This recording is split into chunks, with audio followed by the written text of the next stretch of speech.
Namo tassa bhagavato arahato samma sambuddhassa. Namo tassa bhagavato arahato samma sambuddhassa. Namo tassa bhagavato arahato samma sambuddhassa. Sila dassana sampannang dhammadhang sajjawe tinang attano kama kubbanang tang jano kurute piang. Barang siapa sempurna dalam sila dan mempunyai pandangan terang, teguh dalam dhamma, selalu berbicara benar, dan memenuhi segala kewajibannya, maka semua orang akan mencintainya. Dhammapada Piyawakka, Syair 217.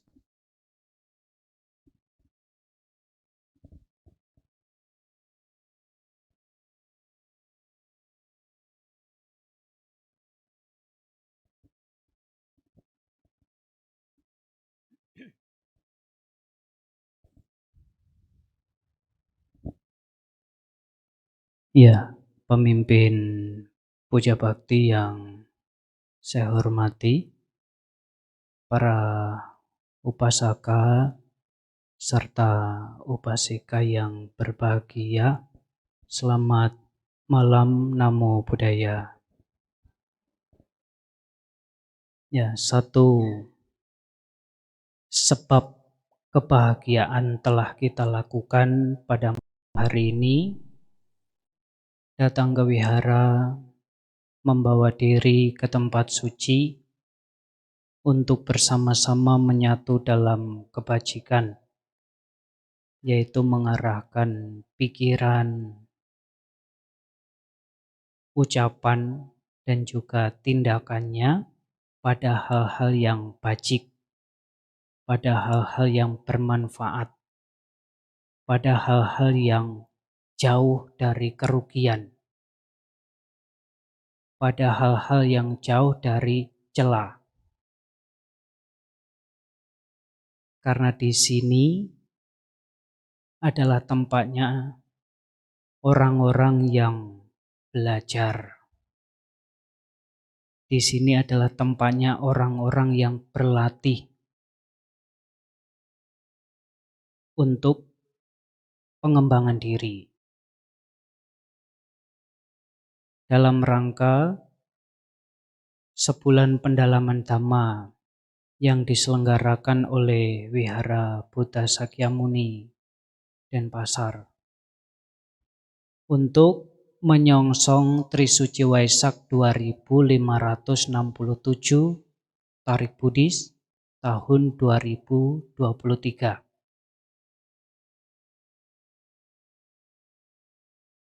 Ya, tentu selain dilakukan untuk menyongsong Trisuci Waisak, SPD atau sebulan pendalaman Dhamma ini menjadi satu momentum bagi kita untuk bisa kembali bersama-sama belajar Dhamma ajaran Sang Buddha. Apalagi setiap hari, hampir setiap hari kita bisa belajar Dhamma ajaran Sang Buddha yang disampaikan oleh para bante atau juga pembicara yang lain. Ya, tentu ini adalah satu kesempatan yang baik. Kenapa, Bante? Sang Buddha telah menyebutkan bahwasannya Kicang Saddhamma Sawanang. sungguh sulit untuk dapat mendengarkan ajaran benar. Tetapi Bapak Ibu sekalian, bisa hampir setiap hari bertemu dengan ajaran benar, memperoleh wawasan, memperoleh pengetahuan tentang ajaran benar yang diajarkan sebagai penerang yang menerangi jalan kita menuju akhir dari penderitaan. Maka Bapak Ibu Saudara sekalian, tujuan menjadi umat Buddha, Anda menjadi umat Buddha tujuannya apa? Anda jadi umat Buddha tujuannya apa? Nah, ternyata umat Buddha juga bingung loh tujuan jadi umat Buddha. Pada sudah berapa tahun jadi umat Buddha? 40 tahun, 50 tahun kok masih bingung? Bingung itu biasanya di awal-awal, ini sudah 50 tahun. Kenapa Anda jadi umat Buddha? Apa tujuannya jadi umat Buddha?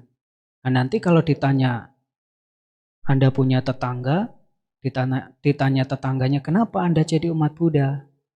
Kenapa ya? Ngikut orang tua sajalah. Ya karena orang tua saja saya beragama Buddha, dari kecil sudah diajarkan ajaran Sang Buddha, sudah diperkenalkan ajaran Sang Buddha, maka ya tidak enak kalau sampai lompat pagar. Tidak enak kalau tidak mengikuti orang tua. Menjadi umat Buddha jangan karena ikut-ikutan. Nanti kalau sampai ada yang tanya, entah siapapun itu, apakah dia Buddhis atau non-Buddhis, kalau ditanya kenapa Anda jadi umat Buddha, jawabannya adalah saya sudah bosan menderita. Gitu ya. Bosan enggak menderita? Atau masih betah menderita?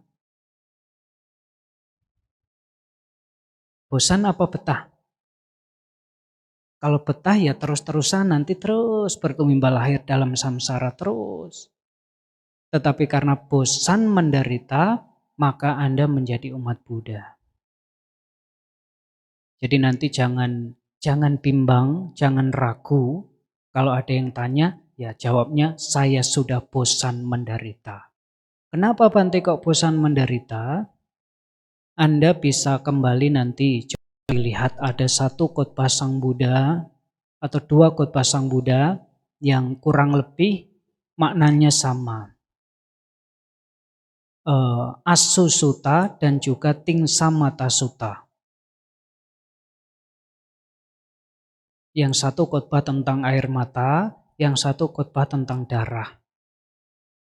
Di sana disampaikan oleh Sang Buddha bahwasanya selama bertumimbal lahir di dalam samsara, air mata kita atau darah kita yang sudah mengalir, yang sudah jatuh, yang sudah menetes, itu adalah jauh lebih banyak dari air di 4 mahasamudra.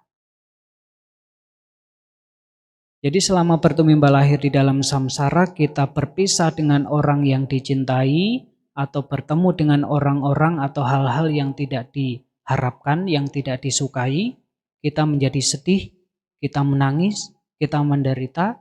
Nah, air matanya kalau dikumpulkan selama bertumimbal lahir di dalam samsara adalah jauh lebih banyak dari air di 4 samudra raya. Dari situ apakah masih betah menderita? Ya bosan lah.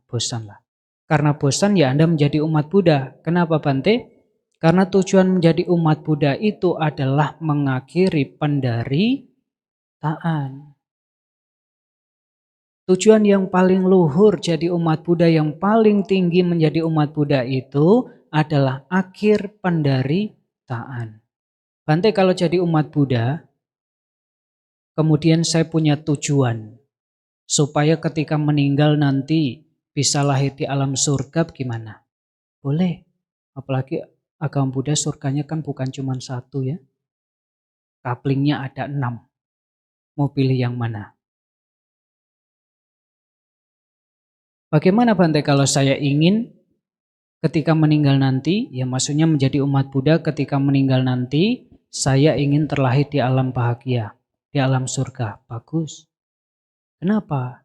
Karena memahami bahwasannya para makhluk yang memungkinkan untuk bisa lahir di alam surga, alam dewa, alam bahagia itu adalah mereka yang memiliki moralitas yang baik.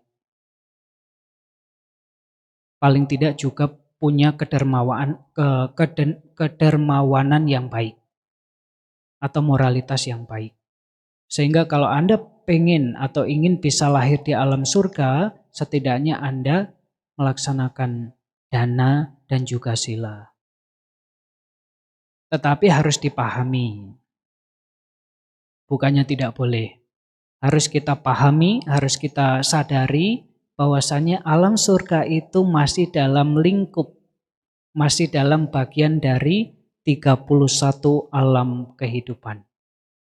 Betul ya? Jadi kalau buah dari kebajikan yang mengkondisikan kita bisa lahir di alam surga itu habis, karena masih di dalam samsara, memungkinkan tidak jatuh lagi ke alam manusia. Kalau sudah di alam manusia, apa yang dirasakan, yang dihadapi? Berpisah lagi dengan orang-orang yang dicintai. Bertemu lagi dengan hal-hal yang tidak disukai. Menjadi tua lagi, menjadi sakit lagi, menderita lagi. Itu di alam manusia. Belum lagi kalau di alam yang menderita. Ya, di alam manusia saja Anda sangat beruntung. Kita sangat beruntung bisa lahir di alam manusia.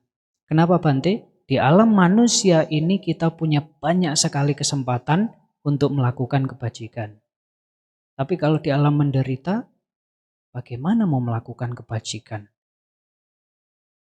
Para makhluk, katakan di alam peta saja, mereka menggantungkan kebajikan dan kebahagiaan mereka dari kebajikan atau jasa yang dilimpahkan oleh sanak keluarganya yang masih hidup. Maka Sang Buddha sampaikan di dalam kitab suci Dhammapada syair ke-53 bahwasannya seperti dari kumpulan bunga-bunga dapat dirangkai menjadi banyak karangan bunga. Demikian pula dalam satu kelahiran seorang manusia dapat melakukan banyak perbuatan bajik. Ya, maka dari itu lahir sebagai manusia sudah sangat beruntung. Apalagi Anda jadi umat Buddha. Karena menjadi umat Buddha tujuannya bukan sekadar surga atau alam dewa atau alam bahagia. Menjadi umat Buddha tujuannya adalah tidak terlahir kembali. Karena di mana ada kelahiran, di situ akan ada potensi menderitanya. Kalau tidak ada kelahiran, ya tidak akan ada menderitanya. Ya, untuk mencapai akhir dari penderitaan itu, Sang Buddha menyampaikan harus dicapai melalui praktik jalan mulia berunsur 8. Jalan mulia berunsur 8 dibagi atau dikelompokkan menjadi 3 bagian. Bagian panya, bagian sila, dan bagian samadhi. Jadi salah satu faktor atau bagian yang bisa dilakukan untuk mengakhiri penderitaan itu adalah sila atau moralitas atau latihan kemoralan. Seperti yang sudah Anda lihat di flyer atau di poster, bahwasannya apa yang akan kita bahas, akan kita pelajari pada kesempatan malam hari ini, yaitu sehubungan dengan sila atau moralitas yang secara umum kita akan membahas tentang dasar pelaksanaan sila bagi umat Buddha. Ya, tentu kalau kita mendengar istilah sila itu sudah sangat familiar. Sudah sering kita dengar sila. Ada Pancasila, ada 8 sila yang tadi juga Anda sebutkan, atau Adha sila, ada juga Uposatha sila. Uposatha sila dan Adha sila sama tidak? Uposatha sila dan Adha sila ini sama tidak? Butirnya berapa? Kalau Uposatha sila butirnya berapa?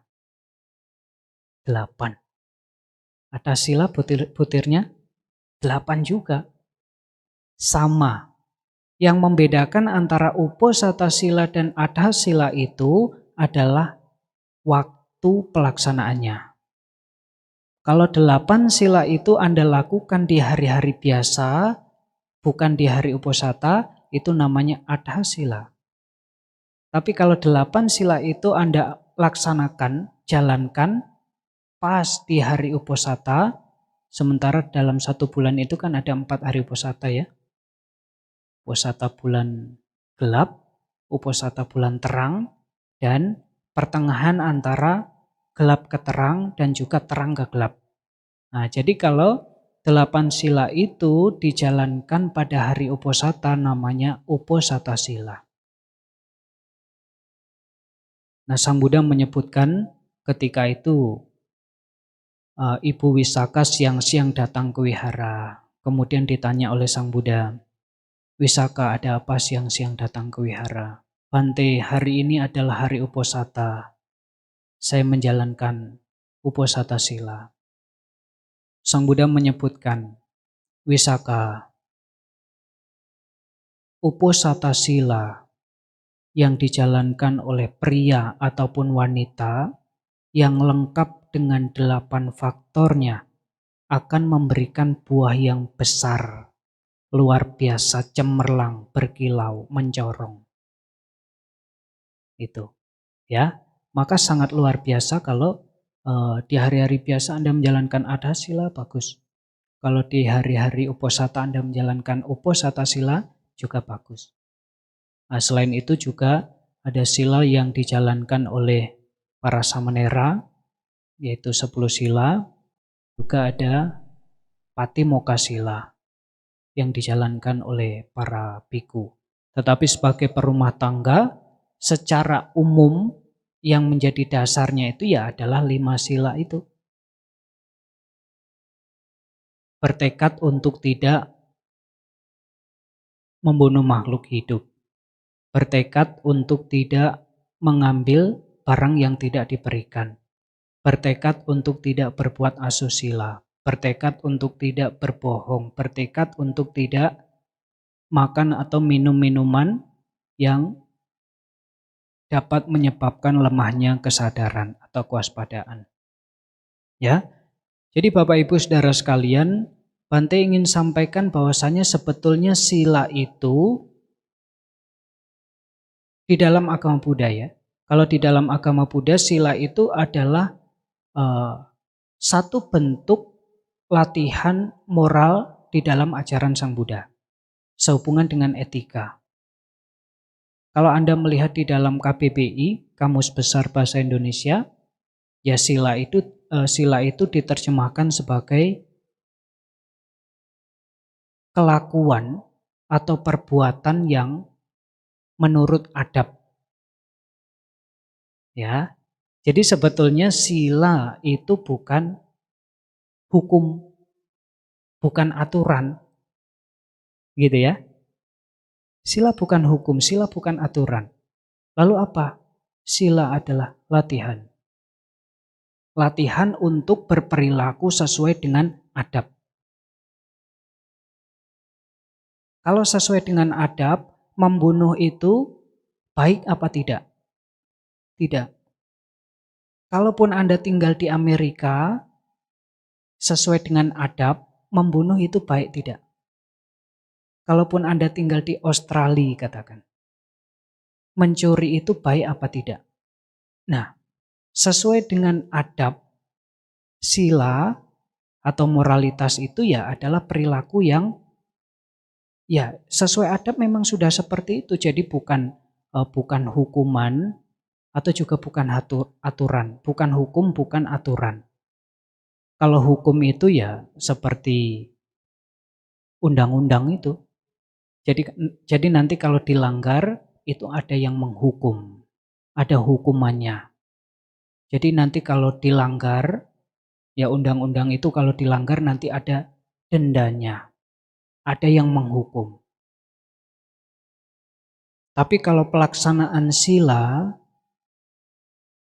dalam agama Buddha, karena sila itu bukan aturan, bukan hukum,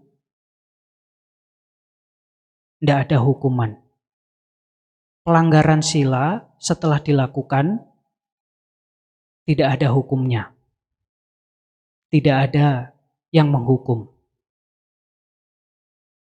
Pelanggaran sila setelah dilakukan, Sang Buddha tidak menghukum.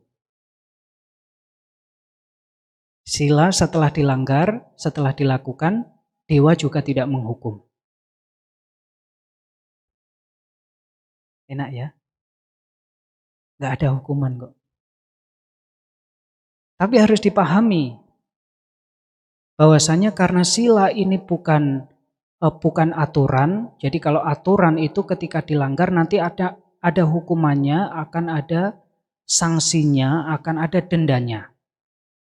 Itu kalau sila sebagai itu kalau hukum atau aturan. Tetapi karena sila itu adalah satu bentuk latihan, ya, tidak ada hukumannya.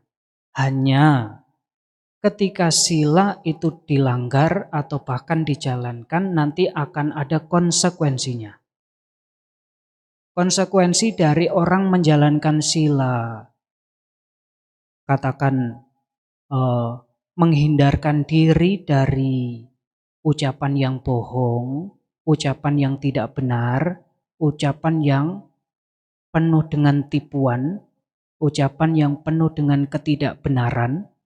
Nanti ketika diucapkan, ketika telah diungkapkan begitu, ya konsekuensinya adalah orang itu tidak dipercaya. Sebaliknya kalau orang itu menjalankan sila dengan penuh kejujuran, dengan penuh ucapan yang menyenangkan, yang halus, yang sopan, juga akan ada konsekuensinya. Orang yang jujur, kalau dia bekerja, ya akan dicintai. Kalau Anda cari katakan Anda punya perusahaan, kalau cari karyawan, itu cari yang jujur atau yang suka bohong? Ya jujur. Kalau Anda cari pasangan yang ganteng, tapi silanya tidak baik, atau yang tidak ganteng tapi silanya baik? Nah ini pilihan yang sulit loh nanti. Tapi kalau orang bijaksana, para bijaksanawan, itu mengingatkan bahwasannya, ya kalau ganteng cantik kan sekarang juga bisa instan ya. Bisa ganteng, bisa cantik cepet kok. Caranya apa?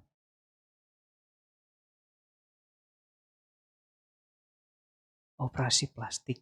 Nah itu mesti jauh-jauh ke luar negeri loh. Nggak usah jauh-jauh ke luar negeri lah, biayanya juga mahal. HP-nya kan sudah canggih-canggih. Banyak filter. Yang jerawatnya bisa hilang. Yang hitam bisa jadi putih. Ya, jadi para bijaksanawan, para muliawan itu mengingatkan kepada kita bahwasanya rupa-rupa antara orang yang miskin atau orang yang kaya, namanya rupa secara tubuh itu sama saja. Yang membedakan apa? Yang membedakan antara orang hina dan orang mulia, antara orang yang baik dan buruk itu karena perilakunya. Maka kalau Anda cari pasangan, ya ganteng itu bonus, Bante cantik itu bonus. Yang paling penting, meskipun dia tidak ganteng, meskipun dia tidak cantik, tapi kalau dia tidak kasar, dia tidak suka mengambil yang bukan miliknya, bukan haknya, dia tidak suka selingkuh, dia tidak suka menipu, dia tidak mabuk-mabukan. Kalau Anda dapat yang kriteria 5 ini, waduh bahagianya. Meskipun secara rupa ya pas-pasan. Ya, maka dari itu Bapak Ibu Saudara sekalian, di sini Bante perlu sampaikan bahwasanya jangan dianggap sila itu sebagai aturan atau hukum. Kalau Anda menganggap sila itu sebagai aturan atau hukum, ya akan ada keberatan di dalam melakukannya.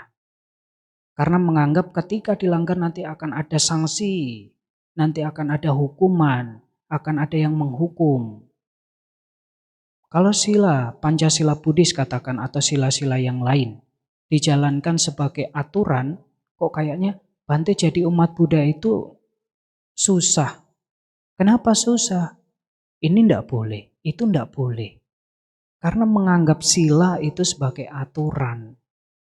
Karena orang-orang yang kadang kalau diatur itu merasa terkekang. Tetapi kalau sila itu kita anggap sebagai satu bentuk latihan, saya melatih diri untuk tidak membunuh. Saya melatih diri untuk tidak mencuri. Kan begitu ya? Nah, maka dari itu sebagai umat Buddha, Bapak Ibu Saudara sekalian, ya penting bagi kita untuk memahami esensi dari sila yang dijalankan oleh Anda sebagai perumah tangga. Anda punya pilihan untuk menjalankan 5 sila atau menjalankan 8 sila di hari-hari tertentu atau bahkan setiap hari. Dan juga sila-sila yang dijalankan oleh para biku, ini semua adalah bentuk latihan. Latihan moral. Latihan yang latihan yang menjadi kebiasaan untuk membiasakan diri berperilaku secara ajak, berperilaku secara lurus, berperilaku sesuai dengan adab. Seperti yang telah kita pahami, bahwasannya butir-butir dari sila, katakan yang 5 sila. Yang pertama, tekad untuk menghindarkan diri dari pembunuhan. Ini membelajarkan kita supaya kita memahami bahwasannya kita perlu untuk menghindarkan diri atau menjauhkan diri dari keburukan. Karena memahami bahwasannya keburukan itu akan mendatangkan kerugian. Ya. Kita memahami bahwasannya keburukan itu mendatangkan penderitaan.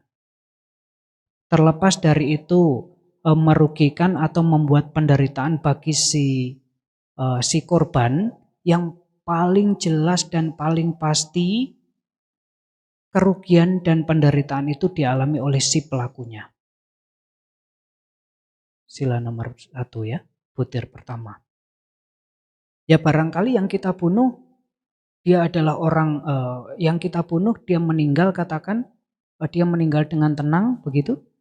Ya, katakan dia meninggal dengan tenang, kan pilihannya 2. Orang meninggal itu meninggal dengan tenang atau tidak tenang. Kan begitu ya. Jadi katakan orang yang dibunuh itu dia meninggal dengan tenang, dengan penuh pengertian. Sehingga dia terlahir di alam bahagia. Tetapi yang membunuh, apa kabar? Pasti dapat dampak yang buruk. Gitu ya. Jadi sila nomor 1 ini mengajarkan kita bahwasannya kita perlu untuk menghindarkan diri atau menjauhkan diri dari keburukan. Karena memahami bahwasannya keburukan itu merugikan. Keburukan itu mendatangkan penderitaan. Belum tentu bagi si korban, tapi bagi pelaku itu pasti. Kalau sekarang kita melakukan tindakan yang buruk, pelanggaran sila pertama akan memungkinkan nanti ya di kehidupan ini ya karena ada undang-undang yang mengaturnya juga pasti akan ada sanksi. Bahkan ketika sudah dihukum, ya kalau misalkan orang membunuh kemudian dihukum 15 tahun atau 20 tahun, belum selesai. Hukuman yang dijalankan barangkali sudah selesai 15 tahun, 20 tahun selesai, tapi begitu keluar celaan, cibiran, nyinyiran, nama buruk yang sudah tersebar pasti. Ya. Nah, itu. Jadi Bapak Ibu sekalian, itu butir yang pertama. Butir sila yang kedua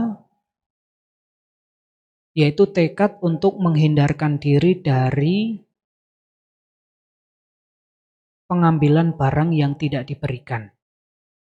Ini mengajarkan kita untuk berpuas dengan barang apapun yang kita miliki. Ini juga mengajarkan kepada kita bahwasannya supaya kita menghindarkan diri dari mengambil apa yang bukan hak. Kita berpuas dengan barang apapun yang diberikan. Gitu ya. Ini juga mengajarkan kita untuk hidup bersih, tanpa noda. Bersih dari celaan, bersih dari cemoohan, bersih dari hinaan. Karena konsekuensi dari orang yang melanggar sila itu yang paling nyata adalah celaan, cemoohan, begitu kan? Nah, kemudian butir sila yang ketiga, tekad untuk menghindarkan diri dari perbuatan asusila. Ini mengajarkan kita bahwasannya nafsu ragawi, meskipun itu bagi sebagian orang bisa dinikmati, tetapi orang bijaksana mengingatkan bahwasannya kesenangan indriawi, kesenangan ragawi yang diperoleh dari perbuatan asusila ini adalah satu upaya yang tidak murni. Sehingga bagaimanapun caranya tentu akan mendatangkan kerugian. Bagi para bijaksanawan yang memiliki atau mencapai tingkat spiritualitas yang lebih tinggi, bisa terbebas dari nafsu indriawi, bisa terbebas dari nafsu ragawi, itu adalah hal yang membahagiakan. Gitu. Ya, kemudian butir sila yang keempat, yaitu tekad untuk menghindarkan diri dari ucapan yang tidak benar. Ini mengajarkan kita supaya kita berucap yang baik, berucap yang sesuai dengan kebenaran, dan juga mengajarkan kita untuk menghindarkan diri dari ucapan yang tidak benar. Kenapa? Karena konsekuensi dari apa yang kita ucapkan itu, kalau yang diucapkan adalah yang jujur, kita akan menjadi orang yang bisa dipercaya. Ya, bisa dipercaya itu adalah sahabat yang paling baik. Kalau kemanapun Anda pergi, dimanapun Anda berada, kalau Anda menjadi orang yang bisa dipercaya, orang punya kepercayaan. Aduh, bahagianya. Tetapi kalau kemana saja, pergi dimanapun, orang sudah nggak percaya, aduh seakan ya kehidupan kita atau keberadaan kita itu menjadi tidak berharga. Kan begitu ya? Nah, tetapi kalau kita bisa dipercaya oleh orang, ditempatkan di tempat yang sesuai, ditempatkan pada posisi yang membahagiakan. Itu konsekuensi dari pelaksanaan sila keempat. Dan pelanggaran sila keempat sudah pasti kita tidak dipercaya orang di kehidupan ini. Nah, di kehidupan yang akan datang juga kurang lebih seperti itu. Nah, kemudian butir sila yang kelima itu mengajarkan kita supaya kita berusaha untuk memiliki batin, memiliki otak yang jernih, memiliki otak yang cemerlang, memiliki otak yang segar, memiliki keceriaan. Melalui upaya-upaya yang menghindarkan diri dari makanan atau minuman yang menyebabkan lemahnya kesadaran. Karena pengaruh dari minuman keras atau minuman yang memabukkan, makanan yang menyebabkan lemahnya kesadaran, itu pengaruhnya adalah orang menjadi lemah kesadarannya. Kalau sudah lemah kesadarannya, nanti dia mengucapkan sesuatu yang tidak bermanfaat, yang merugikan diri sendiri ataupun orang lain. Karena pengaruh dari minuman yang memabukkan itu. Ya, itu kalau 5 sila. Kemudian, ini Bante teruskan saja sampai yang 8 sila paling tidak yang biasa Anda jalankan. Sila nomor 6 atau butir sila yang nomor 6. Apa? Wikala bojana, wiramanisika padang samadhiyami. Tekad untuk tidak makan setelah tengah hari. Nah, kalau yang atas sila biasanya yang sering ditanyakan itu yang nomor 6 ini. Atas sila kok orang-orang berpikirnya atas sila identik dengan makanan. Atas sila identik dengan tidak makan setelah tengah hari. Padahal banyak sila-sila yang lain juga. Tetapi kenapa yang selalu ditanyakan yang nomor 6? Itu. Ya. Jadi kalau Anda menjalankan atas sila, butir sila ke-6 ini mengajarkan supaya apa?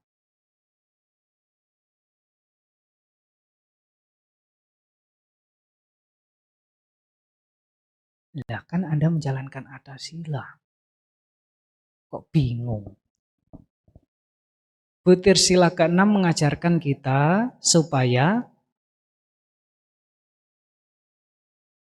menggunakan makanan sesuai dengan kebutuhan tubuh kita.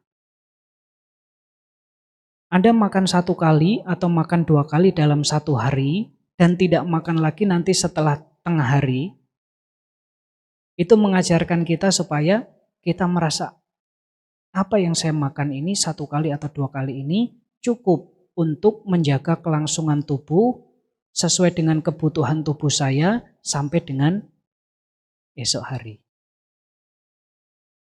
Itu, ya.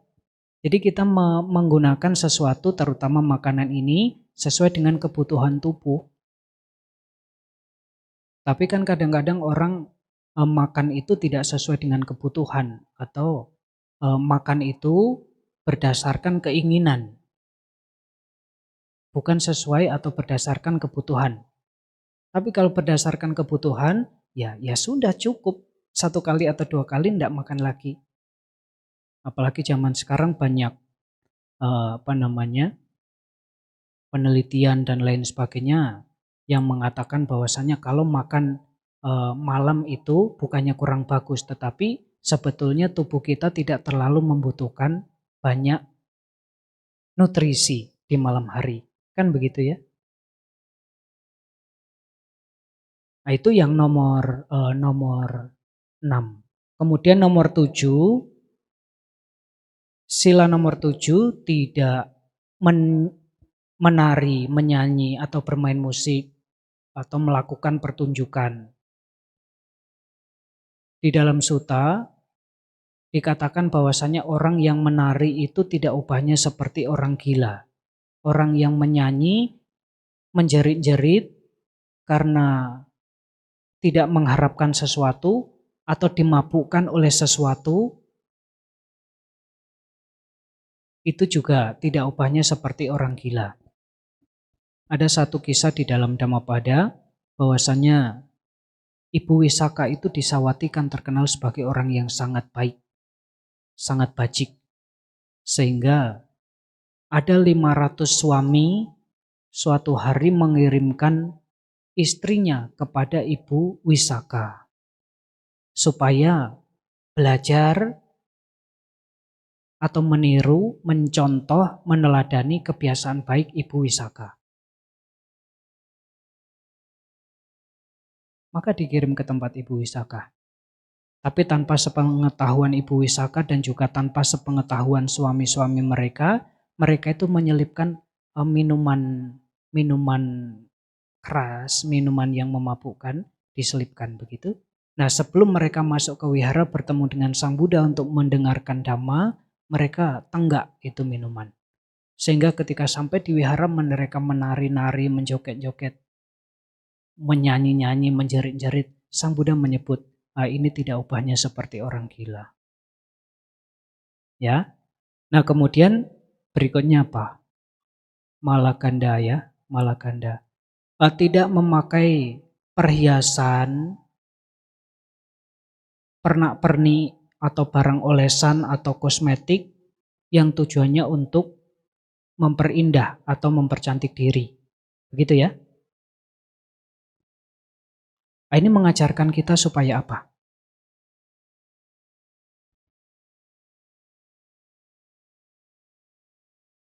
Supaya hidup sederhana lah Bante.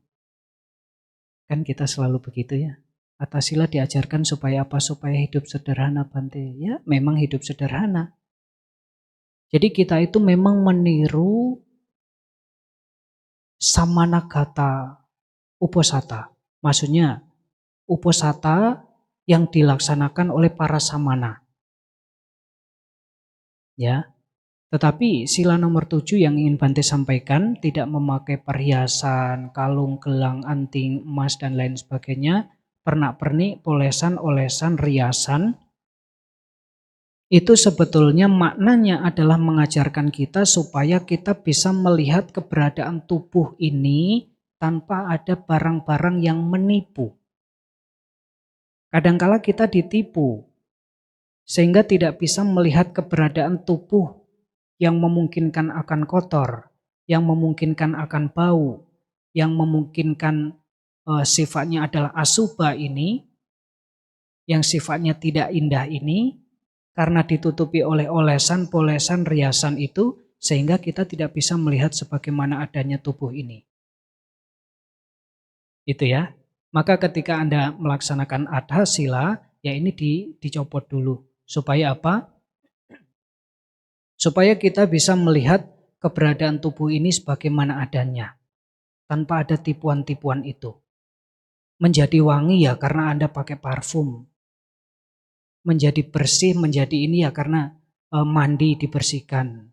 Kalau tidak ya sebetulnya tubuh ini memungkinkan akan bau, akan kotor.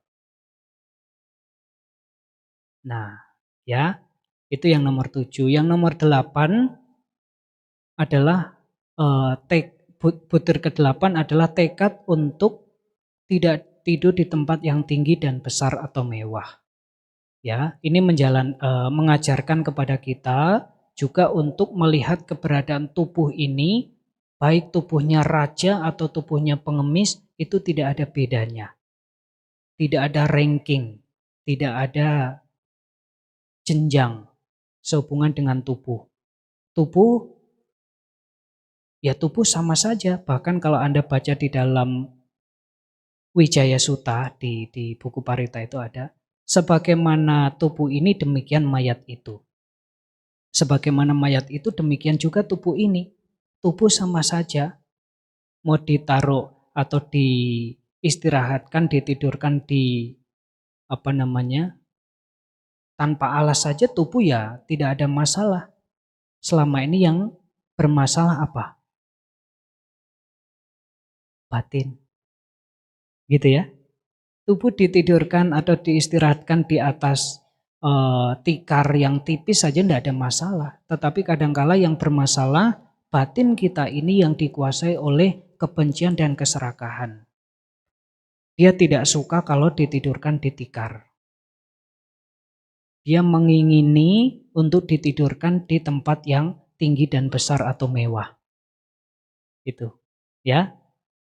Oleh karena itu Bapak Ibu Saudara sekalian, ya ini adalah butir-butir dari setidaknya 5 latihan moral yang sering dilakukan sebagai perumah tangga dan juga 8 latihan kemoralan.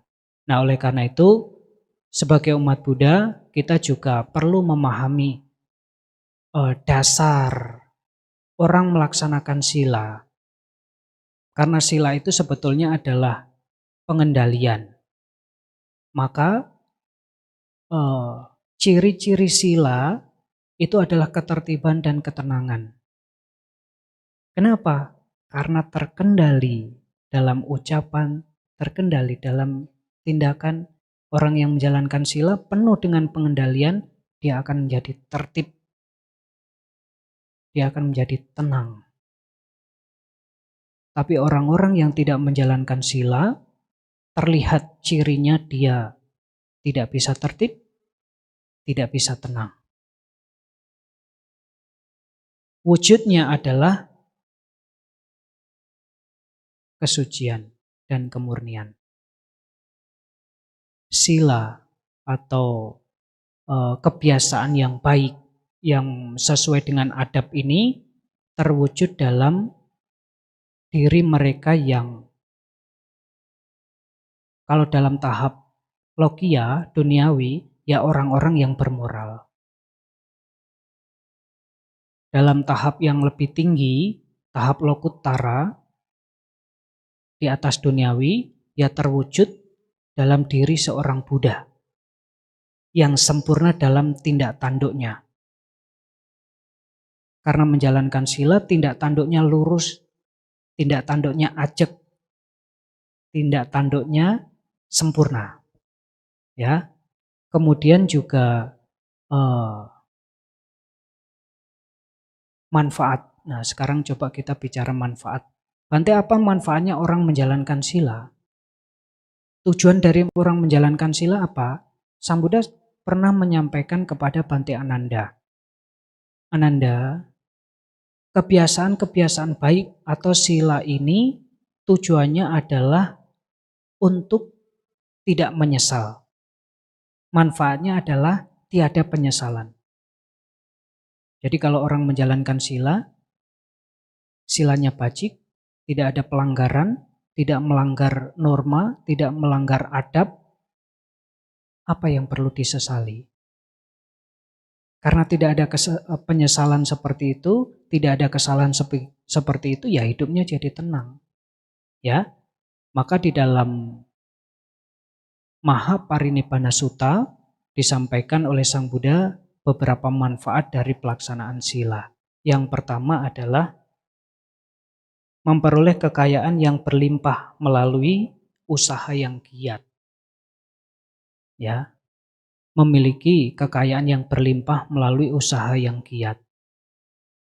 Orang yang menjalankan sila bebas dari kekejaman, kebengisan, bebas dari upaya untuk mengambil apa yang tidak diberikan, bebas dari upaya-upaya pengkhianatan atau perselingkuhan, bebas dari upaya-upaya berucap yang tidak baik, bebas dari upaya-upaya pemabukan atau kemabukan.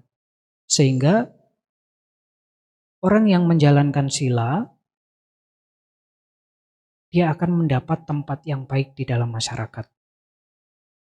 Sehingga orang yang menjalankan sila, dia akan menjadi lebih, ya, salah satu yang menyebabkan hilangnya kekayaan itu adalah pelanggaran sila. Ya, apalagi orang suka mabuk. Jadi kalau orang tidak melanggar sila, setidaknya dia akan memperoleh kekayaan yang berlimpah. Kemudian yang kedua, reputasi baiknya tersebar luas.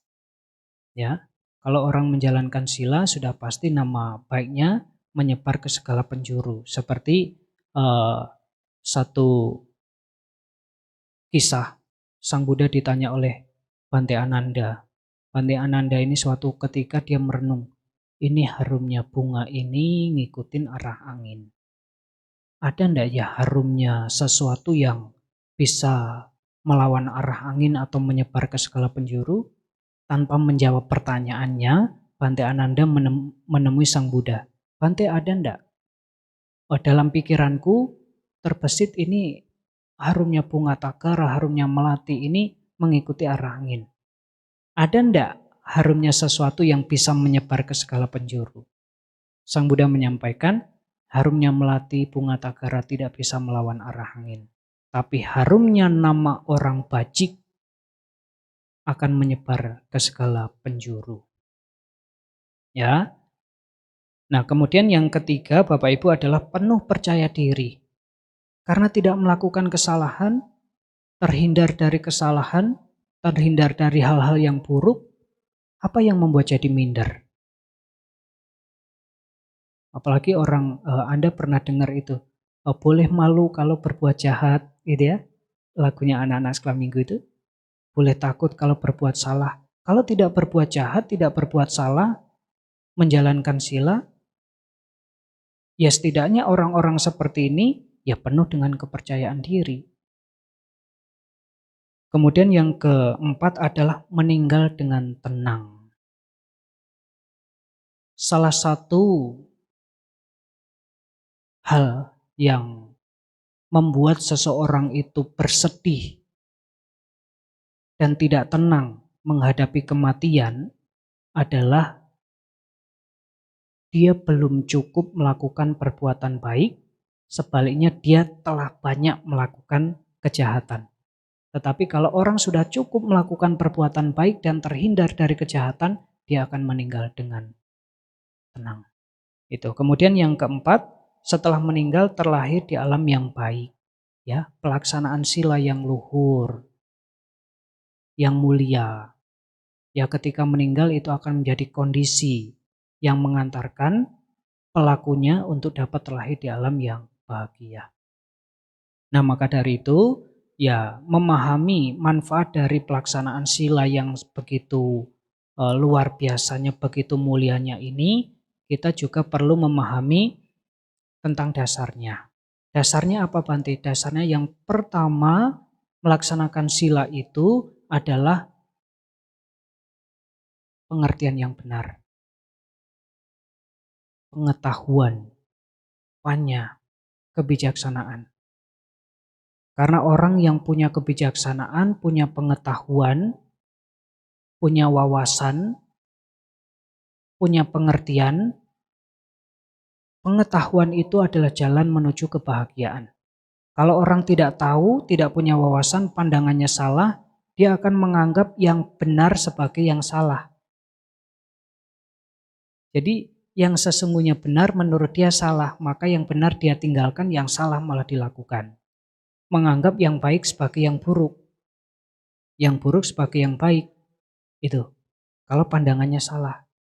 Maka dasar yang pertama yang harus dimiliki adalah punya pandangan yang benar, punya pengetahuan, ya, sehingga melaksanakan sila tidak membunuh itu karena didasari oleh kebijaksanaan, pengertian yang benar, punya pengetahuan, gitu ya. Kemudian juga ada salah satu aspek disampaikan oleh Sang Buddha di dalam Carya Sutta. Para biku ada dua hal ini yang melindungi dunia. Apa itu? Adalah iri dan otapa. Ini juga bisa menjadi dasar atau sebab orang menjalankan sila. Ayo membunuh, ndaklah malu. Ayo membunuh, ndaklah takut. Malu dan takut. Iri dan otapa. Ya. Diajak mencuri, malu jadi umat Buddha kok mencuri. Diajak selingkuh, malulah jadi umat Buddha kok selingkuh. Diajak berbohong, malulah jadi umat Buddha kok berbohong. Diajak mabuk-mabukan, malulah jadi umat Buddha kok mabuk-mabukan. Karena malu itu, maka seseorang menjalankan sila. Dan rasa malu itu yang mendasari seseorang menjalankan sila. Kemudian juga takut atau otapa. Takut akan akibat dari tindakan yang tidak baik. Ya, takut dari bahaya yang memungkinkan akan timbul dari tindakan buruk yang dia lakukan. Ada satu khotbah Buddha namanya Atanuwada Sutta. Di sana Sang Buddha sampaikan ada 4 bahaya yang perlu kita refleksikan di dalam diri kita. Ada 4 bahaya. Yang pertama, ya, Athanuwada Sutta ini ada di dalam Anguttara Nikaya kelompok 4, Sutta ke-121. Nanti Ibu bisa lihat secara lengkapnya. Bante sampaikan sekilas bahwasannya rasa takut terhadap bahaya-bahaya ini yang hendaknya kita refleksikan di dalam diri. Yang pertama disebut sebagai Athanuwada Bayang. Bahaya mencela diri sendiri. Refleksikan di dalam batin.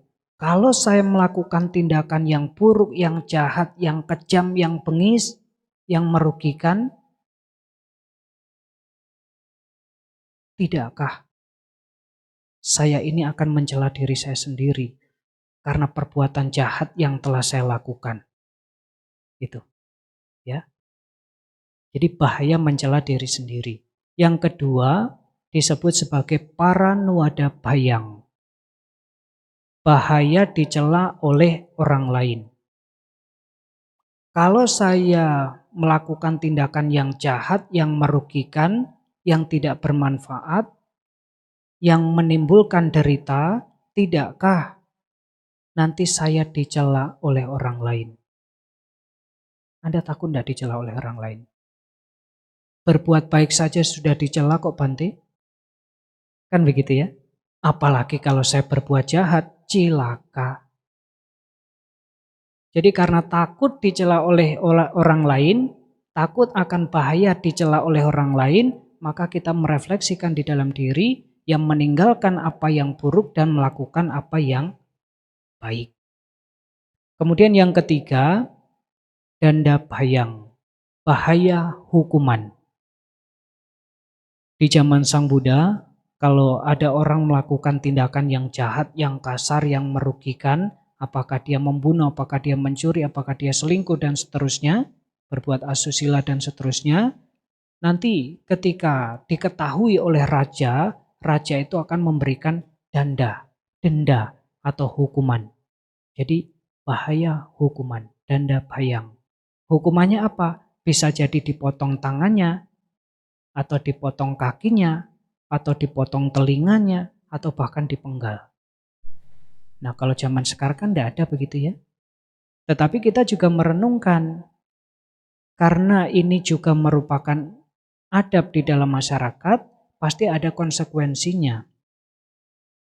Kalau saya melakukan tindakan yang buruk, yang jahat, yang merugikan ini, tidakkah nanti akan ada hukuman yang akan saya terima dari tindakan jahat yang saya lakukan?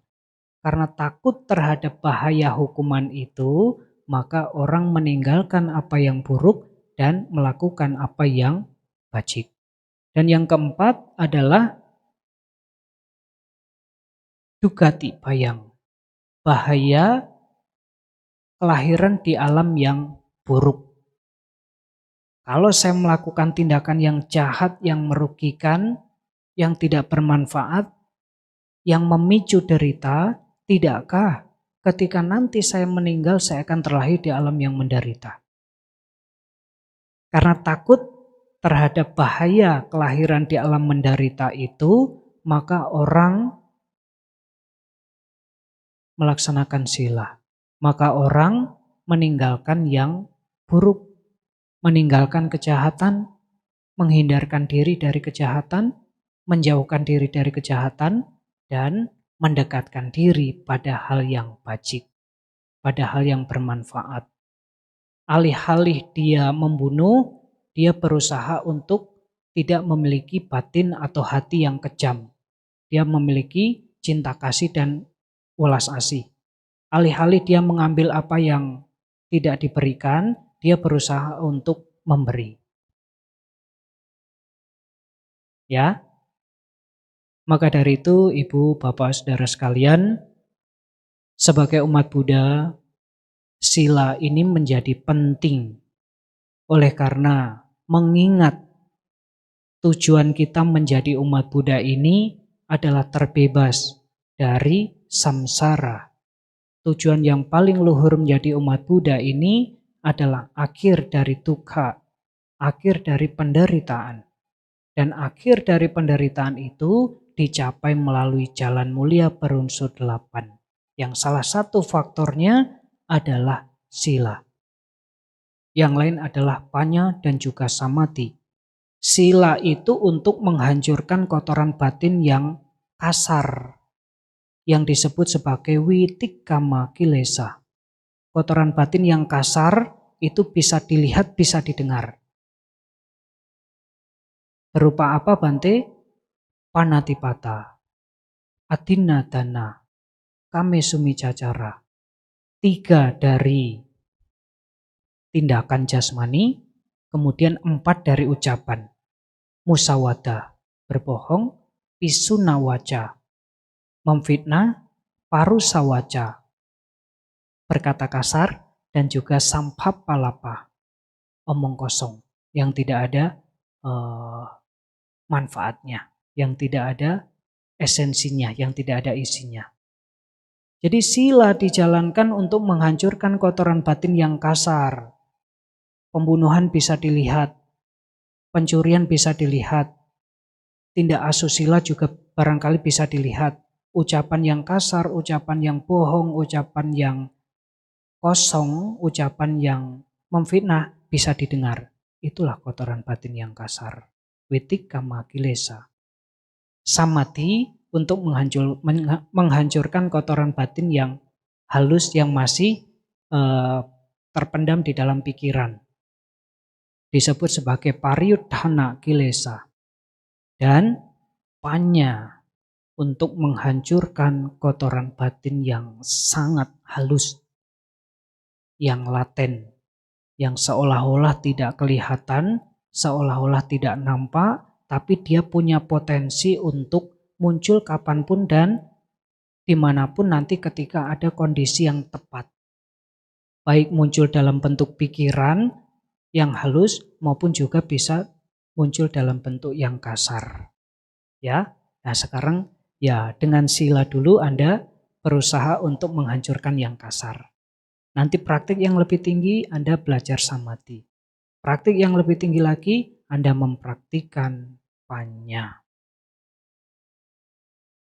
Anumodana atas kebajikan yang telah dilakukan. Terima kasih atas perhatiannya. Semoga apa yang disampaikan ini bisa dimengerti, bisa dipraktikkan di dalam kehidupan sehari-hari, terutama sebagai umat Buddha, kita punya pagar supaya tindak tanduk kita menjadi lurus, sehingga kita tidak terbebani oleh aturan, oleh karena sila itu adalah latihan atau sikapada. Dan cepat atau lambat, dengan berlatih ini, kita akan mencapai akhir dari penderitaan. Semoga bisa dipahami, juga bisa dipraktikkan di dalam kehidupan sehari-hari. Akhir kata Bante tutup, Sabbe sata bhavantu sukitata, semoga semua makhluk hidup berbahagia.